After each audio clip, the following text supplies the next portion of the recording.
Now next very important exercise for elephantiasis. પેશન્ટના માટે આપણે એમના હાર્ટના લેવલથી ઉપર રહે એવી રીતે પગ મૂકવાના છે. અને આવી રીતે આપણે પગની નીચે જોયું છે કે આખું ગાદલું મૂકી દીધું છે પેશન્ટના વેઇટ પ્રમાણે એલિવેટ કરવા માટે. અને પછી આપણે ઘૂંટણની નીચે આવું સ્લોપમાં પીલો મૂક્યો છે. તો જે સ્લોપમાં પીલો મૂકીને એટલે પગ સ્ટ્રેટ રહે.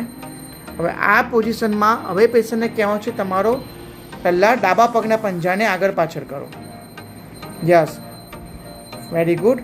ઘૂંટણ દબાડો રાખ્યો છે અને પંજાને જેટલો બને એટલો ઉપર નીચે કરવાનો. યસ, આટલું એલિવેશનમાં છે ત્યારે જઈને તમારું ડ્રેઇન થશે. તો આવું ડ્રેઇન કરવા માટે આવી કમ્ફર્ટેબલ પોઝિશન બનાવવાની. જે ઘૂંટણ નીચે બી તકિયો મૂક્યો છે એટલે લાંબા કલાકો સુધી પણ પેશન્ટ આ પોઝિશનમાં પગ રાખી શકે. યસ, અને પછી પંજાને જેટલું બને એટલું આગળ પાછળ કરવાનું. ખાલી ડાબા પગને જ કરવાનું છે, ઉપર નીચે કરો. યસ, જેથી જેટલું બી પિટિંગ એડીમા ટાઈપની સ્વેલિંગ હશે એ આપણી આ એક્સરસાઇઝથી ઉતરી જશે. આવું હવે સેમ બીજા પગ માટે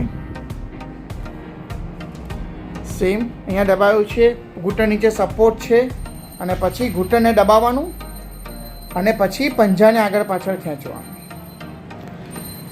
ઇન એલિવેટેડ પોઝિશન. બધી પિટિંગ ટાઈપ ઓફ એડીમાનું સ્વેલિંગ જે હશે લિમ્ફોડેમાનું એ બધું નીકળી જશે.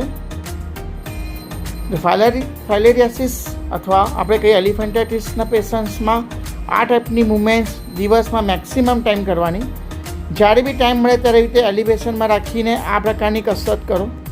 આ પ્રકારનો સપોર્ટ રાખવાનો છે પગ નીચે, જેથી એમને હાઈલી સપોર્ટ રહે અને પેશન્ટ બહુ સારી રીતે મુવમેન્ટ કરી શકે, જેથી એમની સ્વેલિંગમાં બહુ જ ડ્રાસ્ટિક ફરક પડી શકે અને એનાથી પછી મુવમેન્ટમાં ફરક પડે.